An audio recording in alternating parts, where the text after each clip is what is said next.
अस्सलाम वालेकुम गाइस। चलिए आज का वीडियो शुरू करते हैं कि एक मुस्लिम वैज्ञानिक थे जिनको लोगों ने आज के डेट में भुला चुका है, जो सबसे बड़े वैज्ञानिक थे, जो आंख के जो मोतियाबिंद जब हुआ था ना उसका इलाज उन्होंने ही खोजा था, लेकिन आज उनका कोई नाम लेने वाला नहीं है। तो चलिए उस वैज्ञानिक का नाम और उसकी स्टोरी देखते हैं और वीडियो को शुरू करते हैं।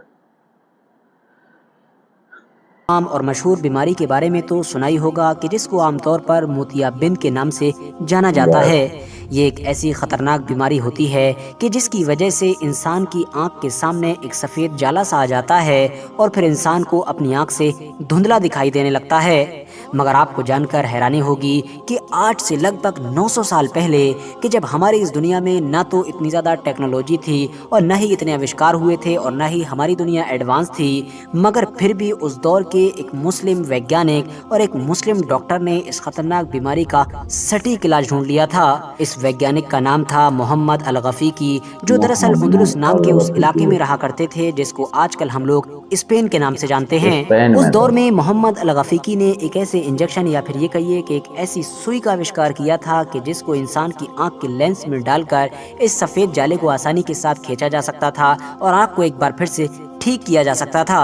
अब ज़रा सोचिए ये कितना ज़्यादा हैरान कर देने वाला और डरा देने वाला है कि आज से 900 साल पहले भी एक डॉक्टर इंसान की लेंस में सुई डालकर आंख का इलाज कर रहा था। फिलहाल मोहम्मद अल-गफ़ीकी आई स्पेशलिस्ट थे और मेडिकल फील्ड में उनका बहुत बड़ा योगदान रहा है। मेडिकल फील्ड में मोहम्मद अल-गफ़ीकी का क्या योगदान रहा है, इस चीज़ का अंदाज़ा आप लोग इसी बात से लगा सकते हैं कि सन 1965 में स्पेन की गवर्नमेंट ने इनकी 800 डेथ एनिवर्सरी पर, यानी कि 800वीं डेथ एनिवर्सरी पर न सिर्फ इनको बहुत ज़्यादा सम्मान दिया बल्कि इनके सम्मान में एक स्टैचू भी बनवाया। दोस्तों वैसे तो आजकल आमतौर पर लगभग पूरी ही दुनिया के मुसलमानों पर ये इल्ज़ाम लगाया जाता है कि आखिर इन्होंने हमारी इस दुनिया को दिया क्या है और स्पेशली साइंस के फील्ड में इन लोगों का योगदान क्या है। हालांकि दोस्तों इस बात में काफ़ी हद तक सच्चाई भी है, क्योंकि आजकल अगर हम लोग दुनिया के बड़े बड़े वैज्ञानिकों की बात करते हैं तो उसमें बहुत कम ही मुसलमान नाम नज़र आते हैं। उसकी मेन वजह यही है कि पिछली 1-2 सदी में मुसलमान बड़ी तेज़ी के साथ एजुकेशन फील्ड में पिछड़ता चला गया है। हालांकि दोस्तों एट द सेम टाइम हम इस चीज़ को भी नज़रअंदाज नहीं कर सकते हैं कि अगर हम लोग ऐतिहासिक किताबें खोलते हैं और 2-3 सदी पीछे जाते हैं तो फिर मुसलमानों की हालत बिल्कुल ऑपोजिट नजर आती है।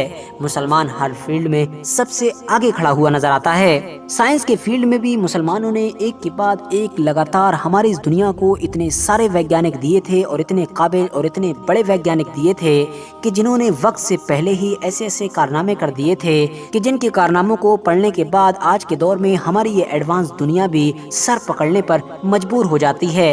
आज के दौर के एक्सपर्ट्स भी उनके कारनामों को जब पढ़ते हैं तो उनको सलाम करने पर मजबूर हो जाते हैं। फिलहाल मुस्लिम गोल्डन एज में पैदा होने वाले बहुत सारे वैज्ञानिकों में से एक वैज्ञानिक के बारे में तो मैंने आप लोगों को ऑलरेडी बता दिया, जबकि इन्हीं में से ही एक और वैज्ञानिक का नाम था नसीर अल-दीन अल-तूसी, या फिर ये कहिए कि नसीरुद्दीन तूसी। ये दरअसल 13वीं सदी के एक मशहूर मुस्लिम वैज्ञानिक थे। आप लोगों ने अपने स्कूल के दिनों में मैथ के सब्जेक्ट में ट्रिग्नोमेट्री यानी कि त्रिकोणमिति के बारे में तो पढ़ा ही होगा। दरअसल दोस्तों अगर हमारी दुनिया का ये वैज्ञानिक ना होता तो ये चीज़ मुमकिन ही ना होती, क्योंकि इसी वैज्ञानिक को ही ट्रिग्नोमेट्री का जनक माना जाता है और इसी इंसान ने ही इस चीज़ को इजाद किया था। अगर आप लोग इस वैज्ञानिक के बारे में सिर्फ गूगल पर भी सर्च कर लेंगे तो आपको इस चीज़ का एहसास हो जाएगा कि ये उस दौर का ना तो कोई आम इंसान था और ना ही इतिहास का कोई आम वैज्ञानिक था, बल्कि ये तो हरफन मौला था। क्योंकि नसीरुद्दीन तूसी तो फिलोसफर भी थे, फिजिशियन भी थे, साइंटिस्ट भी थे, थियोलॉजियन भी थे, आर्किटेक्ट भी थे और न जाने क्या क्या थे। वैसे तो तूसी ने 13वीं सदी में लगभग 150 से भी ज्यादा आविष्कार किए थे, मगर इनमें से सबसे ज्यादा शोहरत तूसी कपल को मिली। ये दरअसल एक ऐसा हैरान कर देने वाला और बड़ा आविष्कार था कि जिसकी मदद से अंतरिक्ष में मौजूद जो ग्रह हैं उनके घूमने की गति, उनकी दिशा और उनकी दूरी का पता लगाया जा सकता था। यही वजह है कि आज भी हमारी दुनिया के कई बड़े बड़े साइंटिस्ट ये बात मानते हैं कि अगर नासिरुद्दीन अल-तूसी ने उस दौर में इस चीज़ का आविष्कार न किया होता और इन सब चीज़ों के बारे में इतनी ज़्यादा जांच पड़ताल न की होती तो शायद ग्रह से रिलेटेड हम लोग इतनी ज़्यादा जानकारी जुटाने में कामयाब न हो पाते। तूसी के इन्हीं कारनामों को देखते हुए हमारी नई दुनिया के बड़े बड़े वैज्ञानिकों ने इनको ट्रिब्यूट देने का फैसला किया और फिर चांद के एक बड़े इलाके का नाम ही इनके नाम पर रख दिया गया।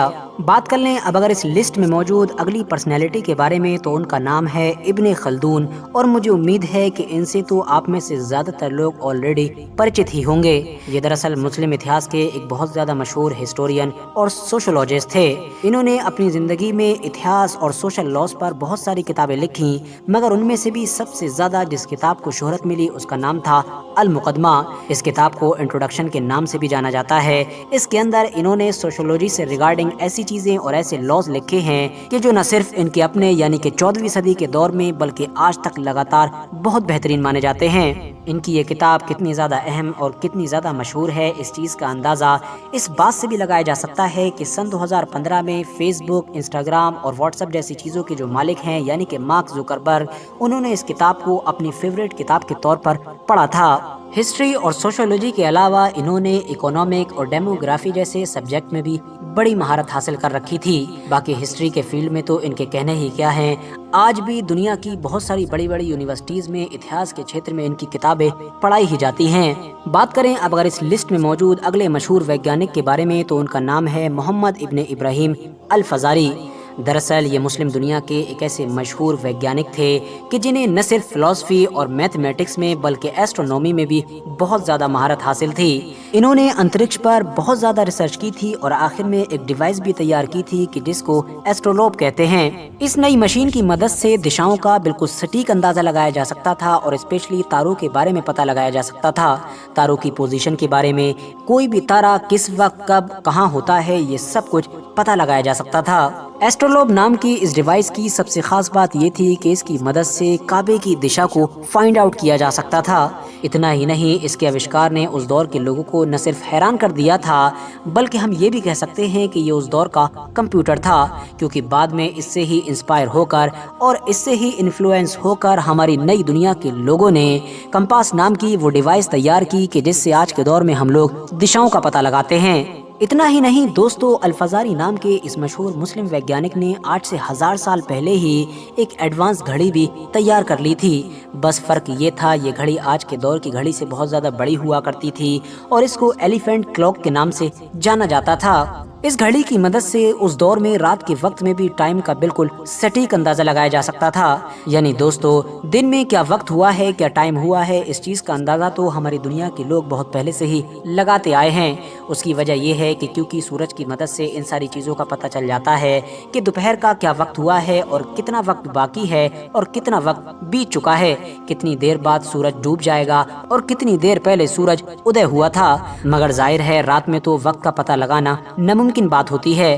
رات میں کوئی کیسے پتہ لگائے گا کہ کتنا وقت بیت چکا ہے اور کتنا وقت بیتنا باقی رہ گیا ہے۔ مگر دوستو، اس مشہور اور قابل ویگیانک نے اپنے آوشکار اور اپنی نئی نئی ڈیوائسز کی مدد سے اس چیز کو آج سے 1000 سال سے بھی زیادہ پہلے ممکن بنا دیا تھا۔ بات کریں اب اگر اگلے مسلم ویگیانک کے بارے میں تو ان کا نام ہے جابر ابن حیان۔ دوستو، ویسے تو ابھی تک جتنے بھی ویگیانکوں کے نام ذکر ہوئے، جابر ابن حیان ان میں شاید سب سے زیادہ مشہور اور سب سے زیادہ قابل تھے، مگر اس کے باوجود بھی شاید سب سے زیادہ مظلوم بھی تھے، کیونکہ ان کے ساتھ جو ظلم و ستم کیا گیا وہ شاید کسی اور کے ساتھ نہیں ہوا۔ یہ میں ایسا اس لیے کہہ رہا ہوں کیونکہ ان کے اپنے ہی لوگ اور ان کی اپنی قوم ان کی اہمیت کو نہیں پہچان سکی تھی، مگر اس کے الٹ غیر لوگوں نے ان سے خوب فائدہ اٹھایا اور ان کی قدر و قیمت کو اچھی طرح سے پہچان لیا تھا۔ یورپ میں ہر دور میں آنے والے ویگیانکوں نے اور بڑے بڑے قابل لوگوں نے نہ صرف ان کی ریسرچ سے بہت زیادہ فائدہ اٹھایا بلکہ ان کی کتابیں جو دوسری زبانوں میں تھی ان کو اپنے علاقوں کی زبان میں ٹرانسلیٹ کیا۔ نہ صرف ان کے کاموں کو ہی ٹرانسلیٹ کیا گیا بلکہ زبان بدلنے کی وجہ سے اب ان کے نام کو بھی ٹرانسلیٹ کر دیا گیا، اور وہ نام کہ جو عربک لینگویج میں جابر ابن حیان تھا، یورپ پہنچتے پہنچتے گیبر ہو گیا۔ اگلے ایک لمبے وقت تک بلکہ یہ کہیے کہ اگلی کئی صدیوں تک ان کو گیبر کے طور پر ہی یاد کیا جاتا رہا اور ہر جگہ یہی مینشن کیا جاتا رہا کہ گیبر نے ایسا کہا تھا، گیبر کی ریسرچ یہ تھی، گیبر نے یہ بتایا تھا۔ مگر پھر صدیوں کے بعد جا کر کہیں پتہ چلا کہ دراصل جس کو بار بار گیبر کہا جا رہا ہے وہ وہی 8ویں اور 9ویں صدی کا مسلم دنیا کا مشہور ویگیانک ہے کہ جس کا نام جابر ابن حیان ہے۔ ویسے تو جابر ابن حیان کو chemistry, astronomy, astrology, medicine, pharmacy, فلسفی اور فزکس جیسے سارے ہی سبجیکٹس پر مہارت حاصل تھی۔ مگر دوستو، شاید آپ کو جان کر یہ حیرانی ہوگی اور زور کا جھٹکا بھی لگے گا کہ آج کل سائنس کے چھیتر میں ہم لوگ جو کیمسٹری پڑھتے ہیں उस केमिस्ट्री का जनक भी किसी और को नहीं बल्कि इन्हीं जाबिर इब्न हय्यान को माना जाता है। यानी इन्होंने ही केमिस्ट्री को शुरू किया था और इनको ही फादर ऑफ केमिस्ट्री कहा जाता है। जाबिर इब्न हय्यान ने अपनी जिंदगी में बेशुमार केमिकल्स का आविष्कार किया था। इवन तेजाब के आविष्कार करने का क्रेडिट भी जाबिर इब्न हय्यान को ही दिया जाता है। इसके अलावा आज के दौर में आमतौर पर हम लोग ये जो केमिस्ट्री के फील्ड में अलग अलग रसायनों को अलग अलग तरह के इंस्ट्रूमेंट्स में डालकर एक्सपेरिमेंट करते हैं।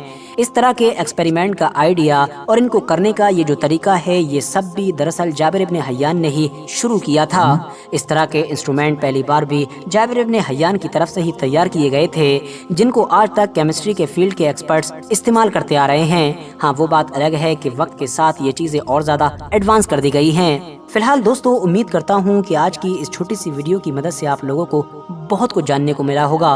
वीडियो पसंद आने पर न सिर्फ वीडियो को लाइक करें बल्कि अपने फ्रेंड्स के साथ भी ज़रूर शेयर करें और इसी तरह की नॉलेजेबल और हिस्टोरिकल वीडियोस हमेशा देखने के लिए हमारे इस चैनल को सब्सक्राइब करने के साथ साथ बेल आइकन को भी ज़रूर प्रेस करें।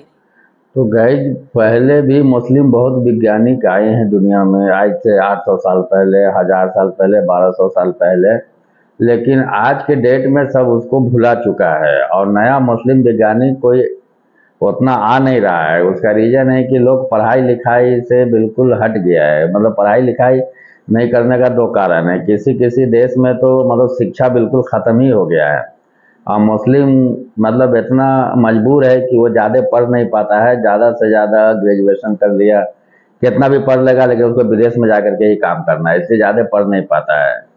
तो ये मुस्लिम वैज्ञानिक लोगों का इतिहास था। तो चलिए मिलते हैं फिर किसी और वीडियो में, जब तक के लिए बाय।